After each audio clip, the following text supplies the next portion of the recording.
Unahin na natin si Jonathan Andal. Jonathan, ano ang bagong anunsyo ng MMDA? Yes, Rafi, katatapos lang ng inspeksyon dito ng MMDA at DILG sa bus terminal sa Cubao, Quezon City. At dito inanunsyo ng MMDA na imbis na sa Huwebes, simulan bukas po, Miyerkules, magsisimula na yung lifting ng number coding dito sa Metro Manila. Ang paliwanag dyan ng MMDA ay dahil tigil operasyon na kasi bukas para sa Semana Santa ang LRT Line 1. So para may sumalo doon sa mga maapektuhang pasahero. Ang LRT 2 naman may biyahe pa bukas pero hanggang alas 7 ng gabi na lang. Habang MRT 3 hanggang bukas na lang din ang operasyon.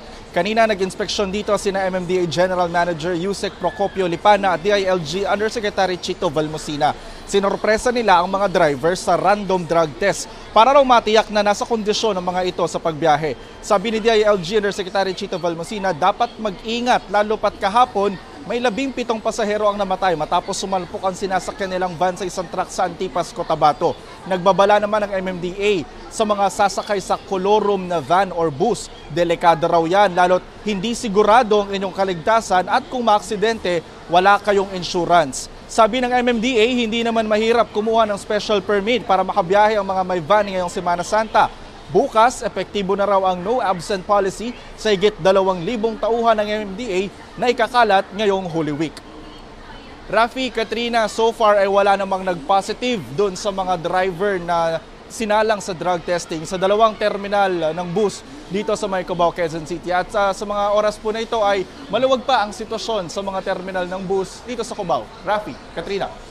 Jonathan, paulit nga yung schedule ng LRT para sa ating mga manonood.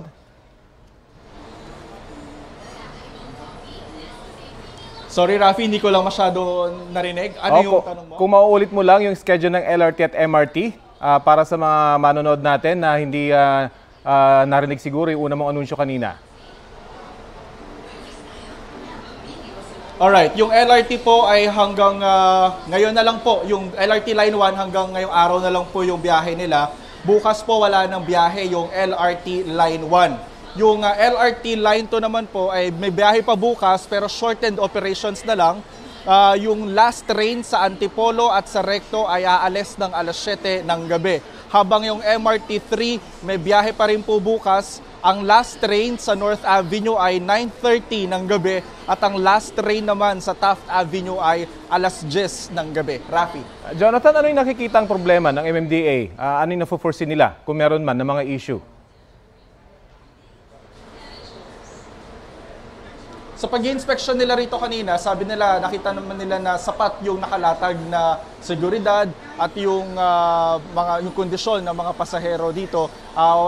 So far, sabi nila, kampante sila doon sa nakita nilang sitwasyon sa pag-ikot sa terminal dito sa Cubao. Rafi. Okay, maraming salamat sa iyo, Jonathan Andal.